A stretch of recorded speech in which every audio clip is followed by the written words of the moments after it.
Thank you for watching Scary Bear Attacks. If you like this episode, please remember to hit the like button and leave a comment or two, then subscribe where we release new videos. Also, please remember to share them to your social media.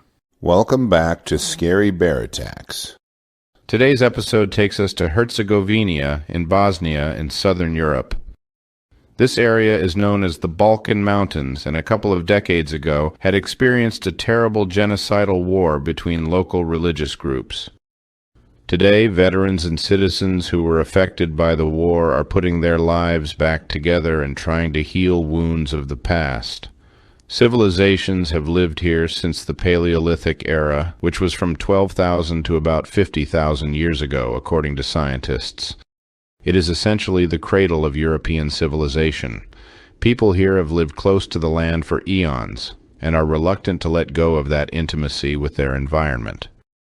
On May 26, 2013, 48-year-old Blazo Grkovic was tending his flocks near the foot of Volujak Mountain. He was a shepherd who was kind of a throwback in some ways. He would spend each summer watching his sheep as they grazed on the hills and make sure they were safe and healthy.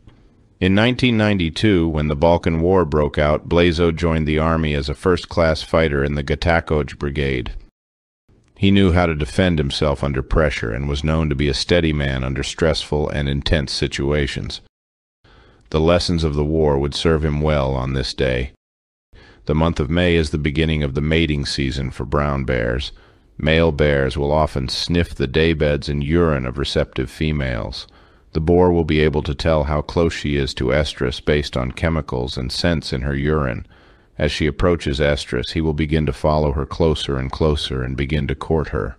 The sow will initially run away until she gets closer to estrus and tolerates his presence more. Gradually, the instinctive drive to breed will overcome each bear's tendency toward solitary life, and they will culminate their brief romance with several days of mating before splitting up once again. As Blazo walked the grassy slopes, searching for a baby goat which had disappeared recently, he was blissfully unaware of a dangerous predator observing him from the nearby brush. As he walked past a stand of bushes, a medium-sized female brown bear pounced on the man and clamped her jaws onto his leg. As you can imagine, life as a shepherd is lonely but also requires self-reliance. If you are stricken with fear while you are in the woods, it is definitely not the line of work for you. If things go bad, you may be the only resource you have, and being comfortable with that fact is requisite for the job. Instead of panicking, Blazo reached out for his trusty carpenter's axe. As the bear pulled at his leg, trying to pull him onto the ground to easily dispatch him, Blazo wound up his carpenter's axe like an all-pro baseball player. He swung the axe with everything he had toward the neck of the bear and hit pay dirt. The bear fell flat on its back, but Blazo wasn't done yet. At this point, most people would take the opportunity to run, but he jumped on top of the bear, wrapping it up in a bear hug and wrestling with it while on the ground. After holding the bear on the ground, he began to chop at it with his axe. Blazo and the bear wrestled for several minutes, and as they did, the bear bit him several times in his arms and legs. Blazo wasn't the kind of guy to let pain or blood scare him, and continued to battle the bear, as he knew it was a fight for survival. After Blazo landed several strikes with his axe, the bear managed to knock it from his hands. The strike from the bear's paws happened so quickly that he still cannot recall exactly how it sent his axe flying. At one point, Blazo's arm was in the bear mouth, and it was tossing its head back and forth in a motion that would typically break a human being's bones.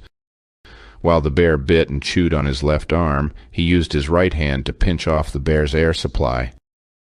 He squeezed the bear's windpipe with all of his might, while its teeth tore through his left arm. After receiving so many blows from Blazo's axe, the bear was strangled to death by him. After the sow quit moving, Blazo looked up and saw a huge male brown bear in the bushes nearby. It was the sow's prospective mate. Upon making eye contact with Blazo, the giant boar immediately beat a hasty retreat back into the woods and away from Blazo and his axe. Regaining his feet, Blazo realized he was injured much more severely than he initially believed. He couldn't stand, let alone walk back to camp. He pulled his cell phone from his pocket and placed a phone call to his brother for assistance. His brother immediately called for an ambulance to Blazo's location, and he was rushed to the hospital. At the hospital in Floka, Blazo's injuries were documented to be a laceration on his face from the bear's claws. His left arm had at least 3 severe bites to it, which tore tissues as well as broke the bones in his forearm. Blazo also had puncture wounds from the bear's teeth and claws on the leg she initially bit onto. He was in serious condition, but his initial prognosis was good. Pictures of Blazo's wounds will not pass YouTube viewing requirements, so I posted the on my Patreon link below. I do warn you that they are graphic, so view them at your own risk. The local police were charged with investigating the incident. Upon arriving at the attack scene, they observed that Blazo's axe blows had nearly completely decapitated the sow. With her husband expected to make a full recovery, Blazo's wife Mira reports that her husband inherited his strength from his great-grandfather, Stephen, who was a famous strongman in Herzegovenia. Grizzly Adams Gacko, as his friends affectionately call him, says he was lucky to land the initial blow with his axe. It stunned the bear and gave him the upper hand in the battle. He states his survival was due to his ability to stay calm and not panic. Brown bear populations in Bosnia are estimated to be somewhere between 400 and 1,200, and they are currently protected by law. Well, that is one crazy story that Blazo will be able to tell his grandkids. After reviewing the details of this episode, I have a few questions for you. Do you think this bear attack was caused by Blazo disrupting the brown bear's courting behavior? Do you think this bear attack was a predatory or defensive attack?